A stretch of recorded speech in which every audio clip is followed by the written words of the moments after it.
गुरुर्ब्रह्मा गुरुर्विष्णु गुरुर्देवो महेश्वरः गुरुः साक्षात् परं ब्रह्म तस्मै श्री गुरवे नमः। नारायण नारायण नारायण नारायण।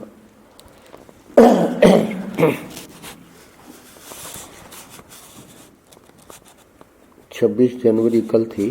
कल हम लोगों ने महर्षि का लिखवाया हुआ ये आपके ही लिए, यानी ये सब हम लोगों के लिए जो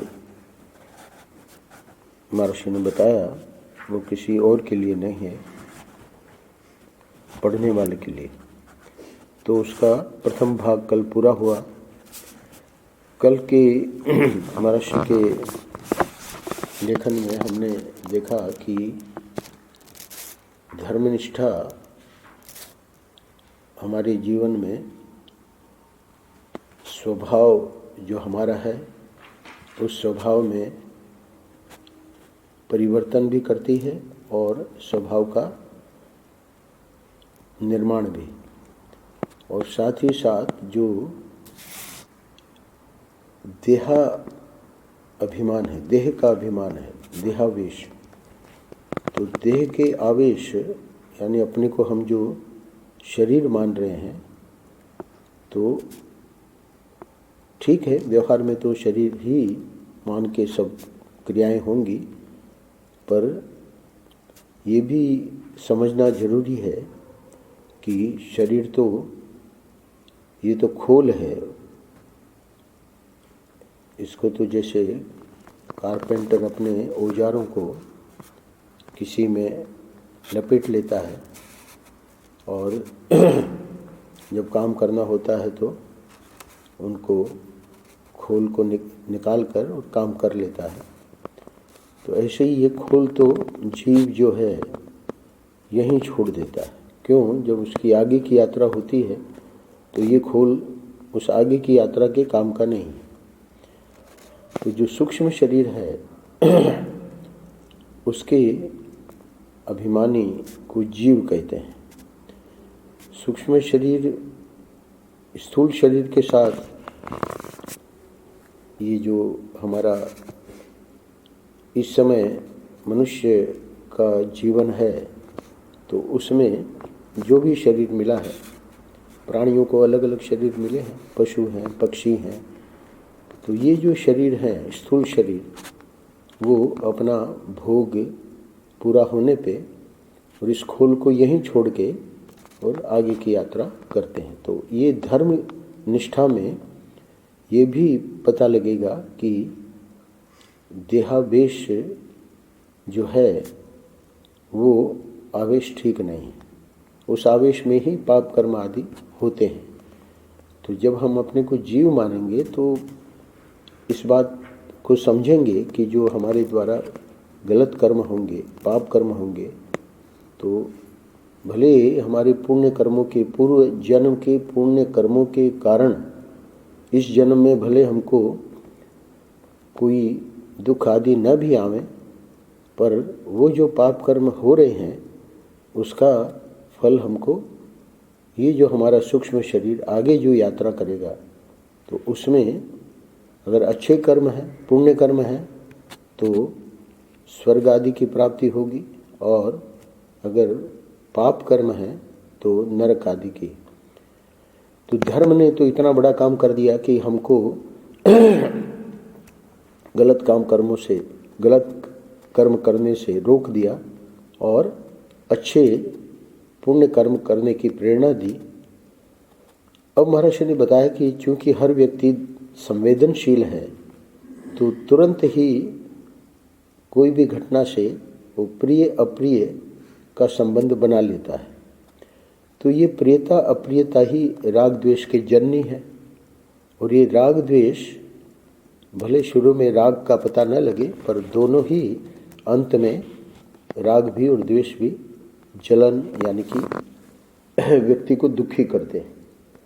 तो उससे बचने के लिए क्या करना चाहिए? तो महर्षि ने कल अंत में बताया कि ये जो ठाकुर जी हैं, लोकोत्तर चमत्कारकारी जो हमारे ठाकुर हैं, उसके प्रेम में अगर हम डूब जाए तो उससे फिर ये जो राग द्वेष है वो बहुत कम हो जाएंगे। इसी को कहते हैं वैराग्य। तो वैराग्य जो है, अंत में बताया कि ये परमेश्वर का जो चिंतन है उससे क्या होगा, अल्प के प्रति वैराग्य हो जाएगा और अनंत यानी ठाकुर जी के प्रति जिज्ञासा, लालसा और हमारे जीवन की प्रगति यानी उन्नति वो हो सकेगी अगर ये वैराग्य जीवन में आ गया तो अंतिम वाक्य में कल कहा कि संसार की छोटी छोटी वस्तुओं में लुभा जाने वाला पुरुष परमात्मा की प्राप्ति का अधिकारी नहीं हो सकता। आज के पृष्ठ में अब अगर धर्मनिष्ठा और भक्ति निष्ठा ये अगर हमारे जीवन में आ गई तो व्यक्ति को लगता है कि अब तो और कुछ करना बाकी है नहीं, कुछ करना शेष नहीं रहा। अब महर्षि बता रहे हैं कि यह देखने में आता है कि चित्त वृत्ति को भौतिक जगत से ऊपर उठा लेने पर जीवन में एक प्रकार का अभिमान उदय होता है। दो बातें हुई। धर्मनिष्ठा से क्या हुआ, दुष्चरित्रता की निवृत्ति होकर जीवन में सच्चरित्रता को स्थान मिला। ये तो बहुत बढ़िया हो गया। अच्छा, भक्ति निष्ठा ने क्या किया, भक्ति निष्ठा से संसार संबंधी राग द्वेष की निवृत्ति होकर वैराग्य की प्राप्ति हुई। तो इतनी बात तो कल बता दी थी, पर इसके आगे जो प्रसंग है आज के पृष्ठ में महर्षि कह रहे हैं कि धन्य है ऐसा जीवन, दोषों का निर्माण हुआ, सद्गुणी स्वभाव का निर्माण हुआ, परंतु इस निर्वाण और निर्माण के ऊंचे सिंहासन पर अभिमान के रूप में एक असुर ने अपने को आसीन कर दिया और अपने को सम्मान का भोक्ता बना बैठा। इस असुर को जीवन के अंतरंग से निकाल बाहर करने के लिए आध्यात्मिक रूप से उच्च कोटि की समाधि अपेक्षित है। भले वह समाधि ऐश्वर्य अनुसंधान करते करते तत्पदार्थ में तन्मयता हो अथवा चित्त वृत्तियों के प्रतिलोम परिणाम से त्वम पदार्थ में निर्वृत्तिक स्थिति हो। ये जो आखिरी दो तीन पंक्तियां हैं ये सब पारिभाषिक शब्द हैं, तो इसका थोड़ा सा परिचय देकर फिर मैं आगे बढ़ूंगा। इतनी बात तो स्पष्ट हो गई कि जो कल बताया उससे दोषों का निर्माण हुआ, यानी दोष जो है हमारे जीवन में नहीं रहे अगर हमने किया तो। धर्मनिष्ठा और भक्ति निष्ठा अगर हमने जीवन में उन बातों को उतारा, क्या करना है क्या नहीं करना है धर्म में बताएंगे, भक्ति में महर्षि ने बताया कि ठाकुर जी के प्रति प्रेम, सद्गुणी स्वभाव का निर्माण हुआ, परंतु इस निर्वाण और निर्माण के ऊंचे सिंहासन पर अभिमान के रूप में एक असुर ने अपने को आसीन कर दिया। नारद जी ने जहाँ पे साधना की, इंद्र ने देखा कि ये तो कहीं अपनी साधना की सफलता के बाद हमारे जो इंद्र का सिंहासन है ना, तो उसी को न छीन ले, तो अप्सराओं को भेजा।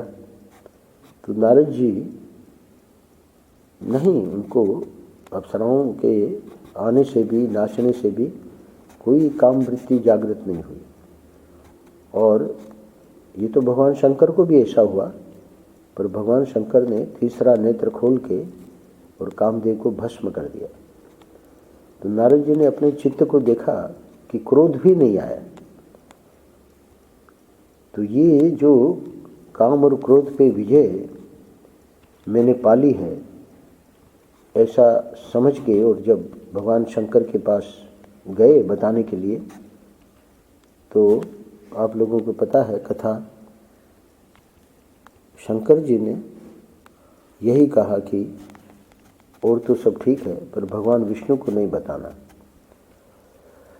तो कहने का मतलब ये जो अभिमान नारद जी को हुआ, शंकर जी को पता था कि भगवान विष्णु इसको नहीं सहन करेंगे क्योंकि वो तो हमारे हितैषी हैं। तो ये जो अभिमान है, इस अभिमान के कारण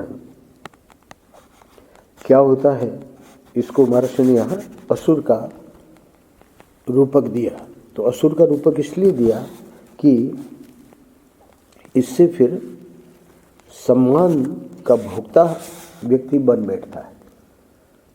लोगों ने देखा भाई इतना सच्चरित्र व्यक्ति आज के कलयुग में, इतना भक्ति करने वाला व्यक्ति कहाँ मिलेगा।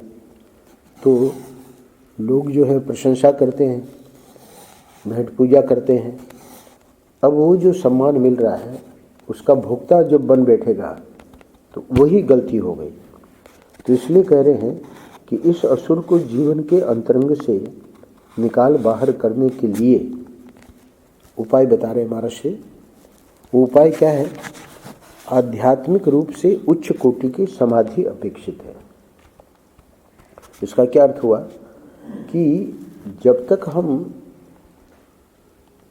इस शरीर को मैं मान रहे हैं तो अब इसी शरीर को पहले संसारी मानते थे, अब मैं बहुत बड़ा भक्त हूँ। तो ये जो अभिमान है, इस अभिमान को मिटाने के लिए उच्च कोटि की अध्यात्म की तो यात्रा हमारी चल ही रही है, पर आध्यात्मिक रूप से उच्च कोटि की समाधि का अर्थ है कि वो अभिमान जो है वो शांत हो जाना चाहिए। समाधि में ये जो मैंपना है वो मैंपना शांत हो जाता है। पर वो समाधि लगे कैसे, उसका अगले वाक्य में बता रहे हैं। इसमें दो रास्ते हैं, एक रास्ता तो भक्ति का है और दूसरा योग का है। भक्ति का रास्ता क्या है? भले वह समाधि ऐश्वर्य अनुसंधान करते करते तत्पदार्थ में तन्मयता हो। यहाँ रुक जाइएगा। इस वाक्य में महर्षि ये बता रहे हैं कि जिन लोकोत्तर चमत्कारकारी ठाकुर जी से हमारा प्रेम हुआ, उनका जब हम ऐश्वर्य देखेंगे कि उनके एक एक रोमकूप में अनंत कोटि ब्रह्मांड, उनकी नाभि से पद्म कमल, पद्म और पद्म से पद्म के ऊपर ब्रह्मा जी, और ब्रह्मा जी उसमें बैठ के पूरी सृष्टि का निर्माण कर रहे हैं। तो वो जो हमारे ठाकुर हैं उनका कितना बड़ा ऐश्वर्य है कि अनंत कोटि ब्रह्मांड जो हैं उनके द्वारा उत्पन्न हो रहे हैं, उनकी स्थिति हो रही है और प्रलय को प्राप्त हो रहे हैं एक एक रोमकूप में। तो ऐसा जिनका ऐश्वर्य है उसमें फिर क्या होगा कि हमारा ये जो छोटा सा अभिमान है वो समाप्त हो जाएगा। तो इसलिए तत्पदार्थ यानी ठाकुर जी, तत्त्वमसि वेदांत में महावाक्य है, तो उसमें तत् जो शब्द है वो ईश्वर के लिए आता है और त्वम शब्द जो है वो हमारे लिए, जीव के लिए। तो तत्पदार्थ में तन्मयता, यानी इस समय तो तन्मयता शरीर में हो गई और उसका सम्मान का भोक्ता बना के बैठा है। अब जब ऐश्वर्य अनुसंधान होगा, यानी भक्ति में और भक्ति को आगे जब उसकी बढ़ेगी, तब जाके वो अभिमान असुर जो है वो शांत होगा। योग का क्या तरीका है? अथवा चित्त वृत्तियों के प्रतिलोम परिणाम से त्वम पदार्थ में निर्वृत्तिक स्थिति हो। कुछ लोग जो है उनकी शुरू से ही समाधि आदि ध्यान आदि में रुचि होती है, ध्यान में बैठ जाते हैं, घंटों बैठे रहते हैं। तो उनके लिए भी इस असुर को हटाना बड़ा सरल है। क्यों? क्योंकि अगर वे त्वम पदार्थ यानी मैं, तो उसमें निर्वृत्तिक स्थिति होना मतलब ये जो वृत्तियां हमारी विषयों में जा रही है, संसार की ओर जा रही है, सम्मान का भोक्ता हम अपने को बना के बैठे हैं, तो वहाँ से वृत्तियां जावे नहीं, अपने में ही व्यक्ति बैठ जाए, तो इसको कहेंगे प्रतिलोम परिणाम। अनुलोम का अर्थ होता है कि बाहर की ओर जाना, और प्रतिलोम का अर्थ है अंदर। तो चित्त वृत्तियां जब अंदर जाएंगी तो अंदर जाके शांत हो जाएंगी, उसी को कहते हैं निर्वृत्तिक, यानी वृत्तियां शांत हो जाएंगी। तो योग दर्शन में, अष्टांग योग में पतंजलि ने, महर्षि पतंजलि ने समझाया है कि 8 इसके अंग हैं समाधि के। समाधि 8वां है, और इसके शुरू में तो यम है, फिर नियम है, फिर आसन है, फिर प्राणायाम है, फिर प्रत्याहार यानी इंद्रियों को, है ना, जो विषयों में जा रही है उसको, इंद्रियों को अपनी ओर, आत्मा में ही रहे, अपने में ही रहे, बाहर न जाए। और उसके बाद धारणा है, उसके बाद ध्यान है, और 8वां समाधि है। तो इस प्रकार अपनी रुचि के अनुसार अगर भक्त है तो तत्पदार्थ के तन्मयता हो जाए, और अगर योगी है तो ये करे। यानी असुर को विदा करना जरूरी है। असुर अगर नहीं गया तो ये व्यक्ति आगे नहीं बढ़ सकता। तो अब कोई कह सकता है कि यहाँ तो अब यात्रा अध्यात्म की पूरी हो गई। अगले पैराग्राफ में महर्षि कहते हैं कि नहीं, अभी यात्रा पूरी नहीं हुई, अब क्या बाकी है। यह सब कुछ हो जाने पर भी, अर्थात व्यावहारिक रूप में अभिमान अथवा अस्मिता की निवृत्ति हो जाने पर भी, अविद्या महारानी ज्यों की त्यों अपने सिंहासन पर विराजमान रहकर अपने स्वच्छंद साम्राज्य का संचालन करती रहती हैं। इसका क्या अर्थ हुआ कि ये जो ऊपर जो अहंकार था, अभिमान था, उसको भी महर्षि ने कहा कि ऊंचे सिंहासन पर बैठा है। अब बता रहे हैं कि अविद्या महारानी बैठी है। तो अविद्या कारण है, और ये जो अहंकार है वो उसका अविद्या का कार्य है। जब तक जड़ है तो वो जड़ से बहुत से ऐसे होते हैं वृक्ष, तो उनको, या सभी वृक्षों के लिए कह सकते हैं, पौधों के लिए कह सकते हैं कि जब तक जड़ से नहीं उखाड़ेंगे, हमारे मोथा है, मोथा, तो मोथा को देखो हम चाहते नहीं है पर वो आ जाता है। तो जड़ से जब तक नहीं निकलेगा तब तक, तो उसका बताते हैं कि बीज बड़ा सूक्ष्म रहता है, तो लगता तो है जड़ से निकल गया पर वो रहता है। तो इसलिए इसको पूरा, जब ये लॉन लगाते हैं पूरा इसको निकाल के और फिर केमिकल से पूरी उसको ख़त्म कर देते हैं, उसके बीज को, जो सूक्ष्म बीज भी रहता है। तो अविद्या जो है, ये तो मोथा तो दृष्टांत है, अविद्या जो है वो मूल है, और उस मूल में यानी जड़ से ही अहंकार आदि पैदा होते हैं। तो अहंकार को तो ऊपर वाले पैराग्राफ में हमने विदा कर दिया। तो धर्मनिष्ठा, भक्ति निष्ठा और भक्ति की पराकाष्ठा कहिए, अथवा योग निष्ठा, ये 3 बातें तो हो गई, पर इससे अभी कार्य पूरा नहीं हुआ। महर्षि कह रहे हैं कि ये सब कुछ हो जाने पर भी, अर्थात व्यावहारिक रूप में अभिमान अथवा अस्मिता की निवृत्ति हो जाने पर भी, अभिमान समझ में आ गया, अभी अस्मिता नया शब्द ले आए। तो योग दर्शन में 5 क्लेश माने गए हैं। वो 5 क्लेश क्या है? मूल में अविद्या है, और अविद्या के कारण मैं, ये जो मैं पना है इसी को अस्मिता कहते हैं। मैं गोविंदानंद, है ना, इतना बड़ा सन्यासी, इतना बड़ा साधन भजन करने वाला, तो ये क्या है? ये है अस्मिता। उसी को बताया महर्षि ने कि सम्मान का भोक्ता बन बैठा। तो अस्मिता, कल्पना करो कि वो अब नहीं रही, अभिमान नहीं रहा। चलो इतना तो बढ़िया हो गया। पर समस्या ये है कि अभी मोथा फिर आ जाएगा। क्यों? क्योंकि वो बीज जो है उसका, यानी कि जो जड़ है, तो यहाँ जड़ क्या है? अहंकार की, अविद्या। उसके लिए महर्षि कह रहे हैं अगले इस पैराग्राफ में कि अविद्या महारानी ज्यों की त्यों अपने सिंहासन पर विराजमान रहकर अपने स्वच्छंद साम्राज्य का संचालन करती रहती हैं। परम पूज्य महाराज जी ने, प्रबुद्धानंद जी ने हमको बताया कि एक बहुत बढ़िया काली मर्दन की लीला से बात समझाई। ये जो काली मर्दन है की लीला हुई, उसमें 1000 फण का ये जो नाग है, 1000 कहो 100 कहो जो भी है, उस पे जब भगवान एक फण पे नाचते थे, है ना, तो उसको तो उसका मर्दन तो हो गया, वो दूसरा फण उठा लेता था। दूसरे पे नाचते थे, तीसरा फण उठा लेता था। तो महर्षि ने बताया कि ये जो हमारा अहंकार है, हमको तो लगता है कि ये शांत हो गया, परंतु जब तक ये अविद्या महारानी बैठी है तब तक ये शांत होता नहीं है। क्यों?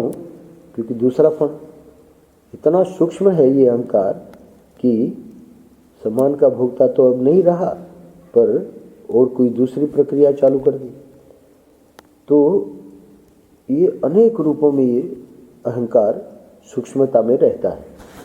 इसलिए महर्षि को कहना पड़ रहा है कि अविद्या महारानी जब तक है, यानी मोथा का जो बीज है उसको अगर जब तक नहीं जला दिया जाए, जब तक केमिकल से ख़त्म नहीं कर दिया जाए, तब तक ये मोथा जो है महाराज ये उगते रहेंगे। तो अविद्या महारानी चूँकि अभी उसके लिए तो हम लोगों ने कुछ किया नहीं। ये जो भक्ति निष्ठा, धर्म निष्ठा, योग निष्ठा, इन्होंने अस्मिता को भी, अभिमान को भी व्यवहारिक रूप में भले नाबूद कर दिया, यानी नहीं के बराबर है, परंतु जब तक अविद्या महारानी बनी हुई है तब तक शांति से अभी ये साधना करने वाला नहीं बैठ सकता। क्यों नहीं बैठ सकता? सुनिए, कह रहे हैं कि वो जो है ज्यों की त्यों अपने सिंहासन पर विराजमान रहकर, कौन? अविद्या महारानी अपने स्वच्छंद साम्राज्य का संचालन करती रहती।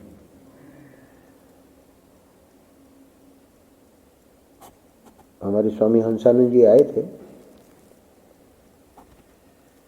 पहले आते थे, हर वर्ष प्रवचन होते थे उनके। अब तो 100 से ज़्यादा उम्र हो गई है, इधर नहीं आ रहे हैं। उन्होंने बताया कि भगवान ने गीता में दूसरे अध्याय के 16वें श्लोक में 16 आना बात कह दी। वो 16 आना बात क्या है?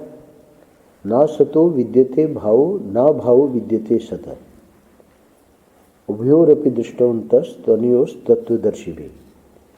भगवान ने क्या कहा अर्जुन को? अरे अर्जुन, ये तू कब तक युद्ध करता रहेगा? यानी ये युद्ध जो है इसका आध्यात्मिक रूप क्या है? ये हमारे काम, क्रोध, लोभ, मोह, मद, मात्सर्य, इससे हम लोग लगे रहते हैं कि भाई ये नहीं आ पावे जीवन में। बार बार चेष्टा करने पर भी ये खत्म नहीं हो रहे हैं। तो निरंतर बेचारा ये साधक इनके साथ युद्ध करता रहता है। तो भगवान ने 16 आने बाद क्या कही? 16वें श्लोक में, जो अभी श्लोक मैंने कहा कि इनका अस्तित्व ही नहीं है। ना सतो विद्यते भावो ना भावो विद्यते सतः है। जो सत है, जो परमात्मा है, जो ठाकुर जी हैं, उनका अभाव नहीं है। और असत यानी जो ये संसार है और ये जितना ये बवाल है जिसके कारण व्यक्ति परेशान है, उसकी सत्ता ही नहीं है। तो ये 16 आना बात क्यों बताई? ज्ञान की बात, क्योंकि हम कब तक लड़ते रहेंगे? परम पूज्य महाराज श्री दृष्टांत देते हैं कि जो पुरुष लोग ये शेविंग करते हैं, दाढ़ी बनाते हैं, आज बनाई फिर निकल आए बाल, फिर बनाई फिर निकल आए, ऐसे ही ये काम, क्रोध, लोभ आदि है। तो क्यों? क्योंकि मूल में जो है वो अविद्या महारानी है। तो उसी को महर्षि बता रहे हैं कि इसके साम्राज्य के संचालन की विधा क्या है, फिर वापस काम करो लोग, फिर इनसे लड़ो। यानी ये लड़ाई बंद ही नहीं हो रही है, फिर जन्म, फिर तीसरा जन्म। अनादि काल से ये जीव जन्म लेता आ रहा है, हम और आप, और अभी तक अब ये सन्निधि मिल गई महात्माओं की। अब ये बता रहे हैं कि इसका तरीका क्या है, जन्म मरण को चक्र का मिटाने का तरीका क्या है। सुनो, ब्रह्मात्म के बोध की प्रचंड अग्नि के बिना उनका भस्मीभाव नहीं हो सकता। सीधी बात है। धर्म निष्ठा हो गई, बहुत बढ़िया। भक्ति निष्ठा हो गई, बहुत ही बढ़िया। और योग निष्ठा हो गई, कहना ही क्या है, आपसे बढ़कर कोई बड़ा है ही नहीं। परंतु अभी ऐसा नहीं है कि जन्म मरण का चक्र समाप्त हो गया। जब तक ये अविद्या महारानी, जब तक ये मोथा की जड़ को खत्म नहीं कर देंगे, उसके बीज को बीज तो खत्म हो ही गया क्योंकि वो मोथा उग रहा है, पर वो जो भी सूक्ष्म बीज लिए हुए है उसी अविद्या के लिए महाराज कह रहे हैं कि भाई आप बताइए ना कि क्या करना है। सुनो, ब्रह्मात्म एक के बोध, ब्रह्म और आत्मा ये दो नहीं है, एक ही है। ये बोध 2-3 दिन पहले आया था, भावना और बोध। तो भावना और बोध में अंतर क्या है? अरे भावना से तो इतना सब हो गया, धर्म निष्ठा हो गई, भक्ति निष्ठा हो गई, योग निष्ठा हो गई, पर अब बोध को लाना पड़ेगा। मैंने 2 दृष्टांत दिए। एक तो गाय का, काली गाय काला दूध, लाल गाय लाल दूध, सफ़ेद गाय सफ़ेद दूध, और बेचारे टापू वालों को पता ही नहीं था, है ना। तो वो बरगला रहा था एक आदमी, बिना मतलब लोगों को बेवकूफ़ बना रहा था। और मैं एक व्यक्ति जान रहा था, उसने देख रखी थी कि कोई रंग की गाय हो, दूध तो सफ़ेद ही होता है ना। ये सब बकवास कर रहा है, झूठ बोल रहा है। तो बोध वाले व्यक्ति, उसको आप विचलित नहीं कर सकते, है ना। परंतु जिनको बोध नहीं है वो अब यही मान के चलेंगे कि ऐसा होता होगा या ऐसा होता ही है। ट्रेन का दृष्टांत दिया, महर्षि दृष्टांत देते थे, नई नई आई थी और लोगों ने देखा ही नहीं था ट्रेन क्या होती है। तो बताया कि first class, second class, third class, 3 श्रेणियां होती हैं। तो पूछा कि भाई फर्स्ट क्लास वाला जल्दी पहुंचता होगा? बोले हाँ, उसका पैसा ज़्यादा लगता है, वो जल्दी पहुंचता है। तो ये बोध चूंकि नहीं है, इसलिए व्यक्ति वो अविद्या महारानी बनी हुई है। अविद्या का अर्थ क्या है? अज्ञान। बोध का अर्थ क्या है? ज्ञान। तो ज्ञान के द्वारा, ब्रह्मात्म के बोध के द्वारा, यानी मैं ये शरीर नहीं हूँ, मैं ब्रह्म हूँ, मैं आत्मा हूँ। महर्षि का ये वाक्य में हजारों बार सुनाया होगा कि आप लोग जो देख रहे हो वो मैं नहीं हूँ, मैं अपने को जो बताता हूँ वो मैं हूँ। इसका मतलब क्या हुआ कि महर्षि ने अपने जीवन में ही इस ब्रह्मात्म के बोध की प्रचंड अग्नि से उसका अविद्या का भस्मीभाव कर दिया गुरुओं की कृपा से। हमको करना पड़ेगा, अगर नहीं करेंगे तो ये जन्म मरण का चक्र जो है वो अभी समाप्त नहीं हुआ। समाज में चूंकि 3 निष्ठाएं इतनी उच्च कोटि की हैं, तो समाज में तो बहुत बड़ी पूजा मिलेगी, पर वो व्यक्ति ऐसे कहो कि कभी दुखी नहीं होता, है ना, वो हमेशा आनंद में रहता है ना, वो तो ईश्वर स्वरूप है, वो बात अभी नहीं बनी। वो तो बोध के बात ही बनती है। इसलिए यहाँ पर बता दिया कि इसीलिए अंततो गत्वा उपनिषद विद्या, वेदांत ज्ञान अथवा ब्रह्मात्म के बोध की शरण ग्रहण करनी पड़ती है। ठीक है, अगर 3 निष्ठाएं हो गई हैं तो इसके लिए इतना कठिन नहीं है। गोपियों के लिए कहाँ कठिन था, अंतःकरण शुद्ध था, भगवान ने ज्ञान दिया। सुखदेव जी ने लिखा है कि उनको ज्ञान हो गया, शिव कोश उनका ध्वंस हो गया। इसलिए ये नहीं समझना चाहिए कि भाई इसमें माथापच्ची करके ही ज्ञान होता है। इसमें मुख्य बात है सरलता।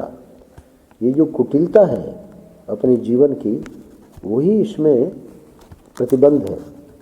जितना व्यक्ति चतुर और कुटिल होगा वो ज्ञान कभी प्राप्त नहीं कर सकता। तो ये जो सरलता है, ये जो उसका जीवन बिल्कुल खुली किताब की तरह। महात्मा लोग बताते हैं कि पहले पोस्ट कार्ड, अब तो बहुत कम हो गया पोस्ट कार्ड आदि का, पर पोस्ट कार्ड होता था और लिफाफे में आजकल आज भी आती है पोस्ट वगैरह। तो अपना जीवन पोस्ट कार्ड के जैसे है, लिफाफा की जैसे नहीं। लिफाफे में तो वो जो भी है वो अंदर बंद है, हर कोई नहीं देख सकता कि क्या लिखा है, पर पोस्ट कार्ड को तो हर कोई पढ़ सकता है। संतों का जीवन पोस्ट कार्ड जैसे होता है। तो ये क्या है कि उन्होंने ऐसी क्या चीज़ कर ली, उन्होंने अपने ठाकुर जी की कृपा से, सदगुरु की कृपा से उनको वो ज्ञान हो गया। यानी अविद्या महारानी भस्मी भाव का अर्थ है, देखिए भावना में महर्षि ने कहा कि कर्तृत्व अभिमान की शांति होती है, पर बोध में बताया कि कर्तृत्व और भोक्तृत्व का पूर्णतया आत्यंतिक निवृत्ति यानी अब मोथा उगेगा ही नहीं, अब संभव ही नहीं, क्योंकि उसका बीज ही समाप्त हो गया। जो सूक्ष्म बीज था उसको केमिकल से खत्म कर दिया। तो वो तो दृष्टांत है। दृष्टांत में वो जो अविद्या थी, जो मैं अपने को नहीं जान रहा था, कर्ण अपने को राधे जानता था। अब कुंती ने बताया, सूर्य भगवान ने भी बताया है ना, कि तुम कौनते हो, तुम राधे नहीं हो। उसके बाद उसको जब थोड़ी करना पड़ा कि मैं कौनते हूँ, बस उसने जान लिया। तो ये ब्रह्मात्म के बोध कब होगा, जब ये पहले की तीनों निष्ठाएं हमारे जीवन में आवेंगी। उसके बाद का है, पहले स्कूल है, फिर कॉलेज है, फिर पीएचडी है, फिर डीलिट है। डीलिट शुरू में ही नहीं है। इसी को महर्षि आगे बता रहे हैं। संपूर्ण साधन उसी के सहायक है कि जितना हमने किया धर्म निष्ठा, भक्ति निष्ठा, योग निष्ठा, वो इस अज्ञान को हटाने में सहायक है। अगर ये नहीं किया तो अज्ञान हट ही नहीं सकता।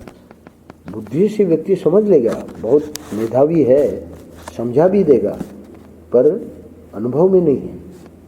तो अनुभव में लाने के लिए महर्षि कह रहे हैं कि ये जितने साधन गिनाए गए कल और आज, ये सब उसी के सहायक है। यानी ब्रह्मात्म के बोध इस अविद्या रानी को भस्मी भाव करने में सहयोगी है।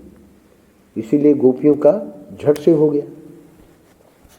अभी अभी यह बात कही गई है कि ब्रह्म ज्ञान से अविद्या की आत्यंतिक निवृत्ति हो जाती है। ज्ञान ही साक्षात साधन है, अविद्या निवृत्ति ही फल है।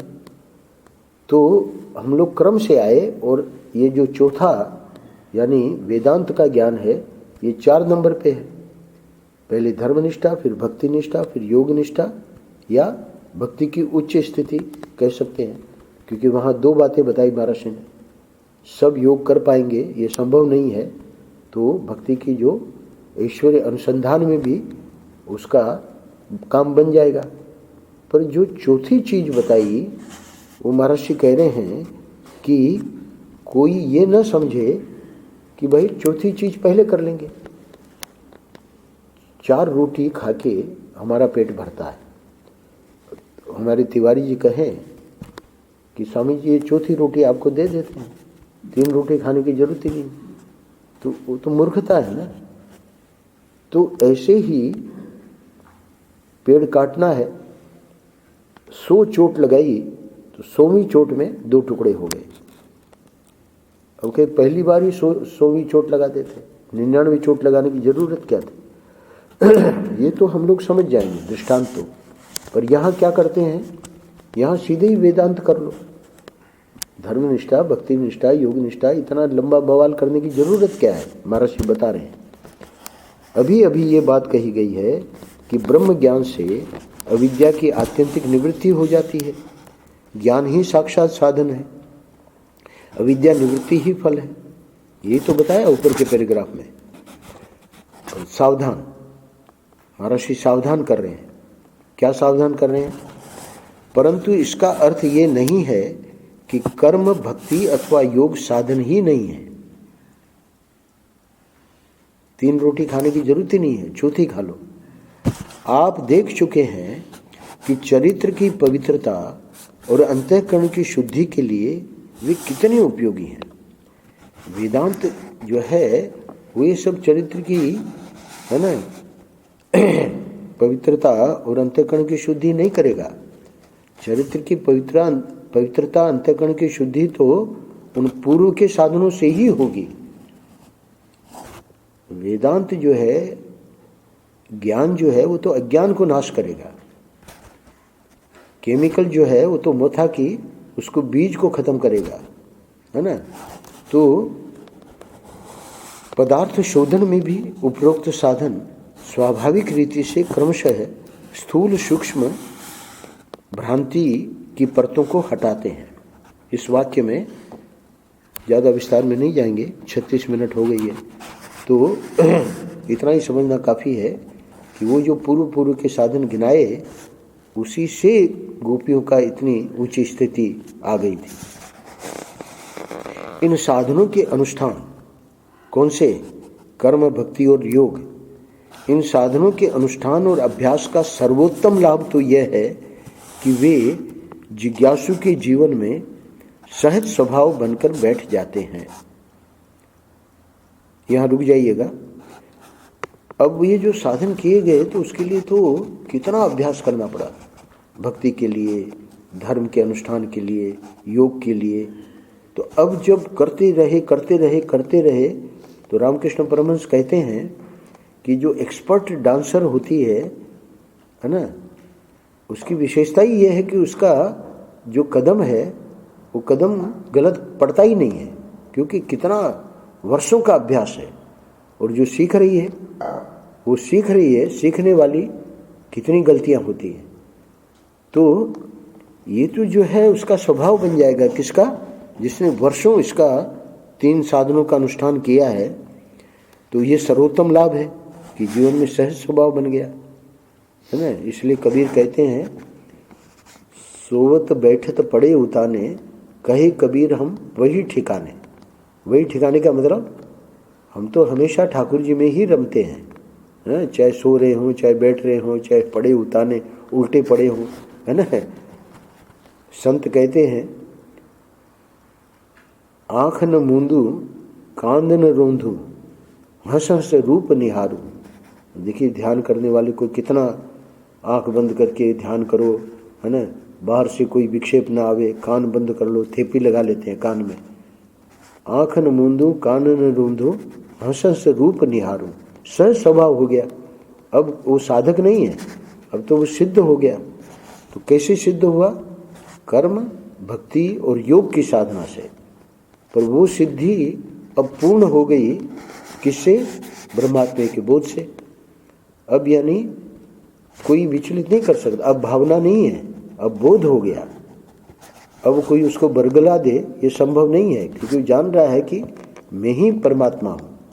मैं का मतलब शरीर नहीं, मैं का मतलब वो जो आत्मा है वो ही परमात्मा है, और आत्मा ही मेरा असली रूप है। इसी को कहते हैं ब्रह्मात्मा के बोध। तो आगे कह रहे महर्षि, एक के ज्ञान के द्वारा अविद्या की निवृत्ति के अनंतर भी व्यावहारिक ज्ञानी पुरुष को लोक व्यवहार में महात्मा बनाकर रखते हैं। अब ये तो चारों हो गए ना इसके जीवन में, तो चारों हो गए। तो अब इसकी विशेषता क्या हो गई कि पहले जो 3 साधन उसने किए वर्षों, उसके फलस्वरूप अब वो जो है व्यवहार में महात्मा है। व्यवहार में महात्मा है यानी उसका जीवन ही, मैंने एक्सपर्ट डांसर का दृष्टांत दिया रामकृष्ण परमहंस जी का। तो अब ऐसे नहीं कि भाई वो वापस गड़बड़ा जाएगा, है ना, वापस वो झूठ बोलने लगेगा, वापस वो चोरी करने लगेगा, ये सब बकवास है। अगर ब्रह्मात्मे के बोध हो गया, अगर मोथा की वो जड़ को, बीज को केमिकल से ख़त्म कर दिया, जल गया, अब मोथा उग ही नहीं सकता। वे बिना किसी प्रयत्न के बने रहते हैं और जीवन मुक्ति का विलक्षण सुख देते हैं। पहले तो प्रयत्न किया गया कर्म, भक्ति और योग के लिए, और अब क्या हो गया? अब उसका स्वभाव हो गया। तो स्वभाव हो गया तो अब प्रयत्न नहीं करना पड़ता है। इसीलिए 16वें अध्याय में भगवान ने कहा कि असत की सत्ता ही नहीं है। उमा कहो में अनुभव अपना, सत हरि भजन जगत सब सपना। तो सपने की कोई बात सच्ची थोड़ी होती है। तो ये जगत का जिसको लेकर हम लोग सुखी दुखी होते हैं और ये सब पाप और ये सब कर्म करते हैं, है ना, वो है ही नहीं। जब पता लग गया तो उसके लिए गलत कर्म करेंगे क्यों? तो इसलिए कह रहे हैं कि वे बिना किसी प्रयत्न के, जो हमारे सद्गुण हैं, पहले तो प्रयत्न करना पड़ता था, पर जब अविद्या मिट गई तो अब कोई प्रयत्न नहीं, अब तो सहज है। इसको महात्मा लोग समझाते हैं कि जैसे हम लोग माताएं जो मट्ठा है उसमें बिलोती हैं, तो बिलोते बिलोते बिलोते बिलोते मक्खन निकल जाता है। ध्यान से सुनना। तो अब जब मक्खन निकल आया, ऊपर आ गया मट्ठे पे, तो ऐसे थोड़ी कि वो मक्खन अगर वो बिलोना छोड़ देगी तो वापस वो मक्खन मट्ठे में चला जाएगा, संभव ही नहीं है। दृष्टांत तो आप लोग समझ जाओगे। दाष्टांत में क्या है कि अब वो जो महात्मा है जिसका ब्रह्मात्म में एक बोध हो गया है, अब वो तो गुणातीत हो गया। अब वो सत्व रजस तमस में नहीं है। शरीर हमको जो दिख रहा है वो तो सत्व रजस तमस का है। इसलिए हमको लगता है कि हम भी खाते पीते, ये भी खा पी रहा है ना, ये भी चल रहा है, ये भी बोल रहा है, ये भी उपदेश कर रहा है। हमारे में इसमें फ़र्क क्या है? नहीं, बहुत बड़ा फ़र्क है। वहाँ ज्ञान है। वहाँ जो मक्खन ऊपर आ गया है ना, वो वापस गलतियाँ नहीं हो सकती। वापस वो मक्खन उसमें छाछ में नहीं जाएगा। उसी को महर्षि समझा रहे हैं कि वे बिना किसी प्रयत्न के बने रहते हैं और जीवन मुक्ति का विलक्षण सुख देते हैं। यानी अब उसको आप देखिए, संत कोटि में महर्षि को ईश्वर कोटि में बैठा रखा है ना, सीताराम जी को सामने रखा है। उनको क्यों नहीं वहाँ बैठा देते? नहीं बैठा सकते। मूर्ख लोग बैठा भी दें पर नहीं बैठा सकते। जो ईश्वर कोटि के संत हैं वही ठाकुर जी की पंक्ति में बैठ सकते हैं, है ना। तो क्योंकि ब्रह्मात्मा के बोध हो गया ना, अब ये तो यात्रा पूरी हो गई। अब उनका जन्म भी नहीं होना है। उनके बिना मतलब कर्म, भक्ति और योग के बिना न कोई ज्ञान संप्रदाय का आचार्य हो सकता है और न तो संप्रदाय परंपरा का संरक्षण और संवर्धन ही हो सकता है।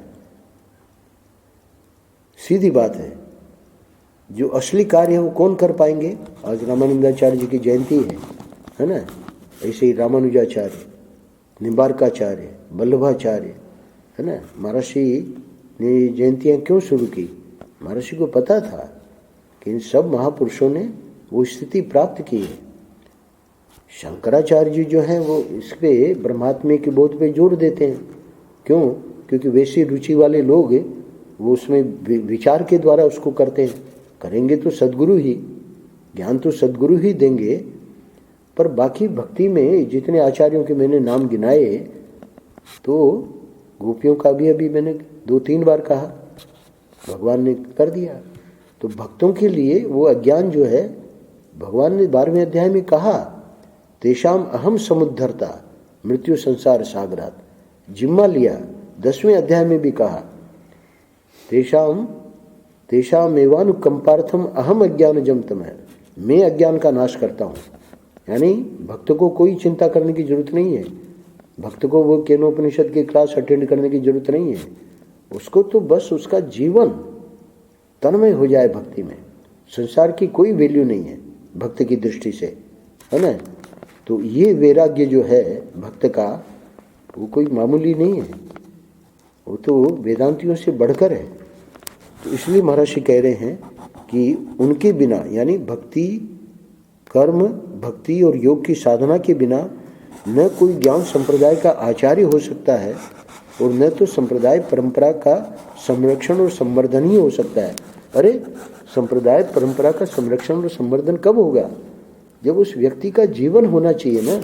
जीवन में हम लोग देखते हैं बोलता कुछ है करता कुछ है। हमारे शर्मा जी कहते हैं एक महात्मा है, स्टेज पे मोबाइल की निंदा करते हैं और जैसे ही उतरते हैं मोबाइल के पीछे लग जाते हैं। ऐसे थोड़ी होता है। जन साधारण, अब देखिए ये आखिरी दो वाक्य बहुत जबरदस्त है। जन साधारण, और लोगों की छोड़ो, शर्मा जी की छोड़ो, जो अनपढ़ लोग हैं, जन साधारण हैं, पवित्र सच्चरित्र लोकोत्तर महापुरुष के ज्ञान पर ही श्रद्धा करता है। यानी सामान्य व्यक्ति भी समझ जाता है कि कौन साधु है, कौन महात्मा है, कौन पाखंडी है। जन साधारण कोमा पवित्र सच्चरित्र लोकोत्तर महापुरुष के ज्ञान पर ही श्रद्धा करता है। हर किसी के ज्ञान पे श्रद्धा कर लेंगे तो ये तो उठपटांग बकते रहते हैं। हमारे महेशानंद गिरी जी कहते हैं कि आज क्या है, बोलने वाले को छाती चाहिए, छाती। उसको ज्ञान है कि नहीं इसका कोई महत्व नहीं है। बस मंच मिल गया, चैनल खरीद लो आप, है ना, जो बकना है बको। रोई चैनल सब देख रहे हैं मूर्ख लोग, तो उसका कोई अर्थ नहीं है। पर जो बुद्धिमान लोग हैं, है ना, जन साधारण भी पवित्र सच्चरित्र लोकोत्तर महापुरुष के ज्ञान पर ही श्रद्धा करता है। ढूंढते हैं कि है कोई ऐसे महात्मा। गिरीशाम जी को पूछा महर्षि जैसा कोई महात्मा है अभी? गिरीशाम जी ने कहा कि भाई मेरी दृष्टि में तो नहीं है। तो बोले फिर हमारा क्या होगा? बोले हमारे जैसे मूर्खों से काम चलाओ, और क्या करोगे? तो कहने का मतलब यह है कि ऐसे महात्मा की खोज करो। नहीं है का मतलब प्रकाश में नहीं है। रोटीराम बाबा ने कहा, जब आए रोटीराम बाबा ने भेजा महर्षि के पास, उनको नहीं, वो तो छोड़ना ही नहीं चाहते थे रोटीराम बाबा को। पर रोटीराम बाबा को पता लग गया कि अब हमारा शरीर नहीं रहेगा, उनका मर्डर कर दिया गया। लोगों ने देखा सुबह सिर अलग धड़ अलग, दो टुकड़ों में। खैर महापुरुषों को पता लग जाता है, तो इनको कहा, इनके चाचा जी लेके आए महर्षि के पास। बोले कि हम अपने पास नहीं रखेंगे, साफ मना कर दिया। क्योंकि व्यक्ति तो चाह रहा है ना कि जिनसे प्रेम हो उनको छोड़ना थोड़ी चाहता है। तो बोले कि एक वाक्य बोले रोटीराम बाबा, बोले महात्मा हैं, नहीं है ऐसा नहीं है, पर प्रकाश में इस समय महाराष्ट्री जो हैं, प्रकाश में यानी दुनिया को पता है कि तो लोग जो हैं छुपे हुए कहीं न कहीं हैं, पर उनकी खोज करनी पड़ेगी। इसीलिए कह रहे हैं कि जन साधारण भी पवित्र सच्चरित्र लोकोत्तर महापुरुष के ज्ञान पर ही श्रद्धा करता है।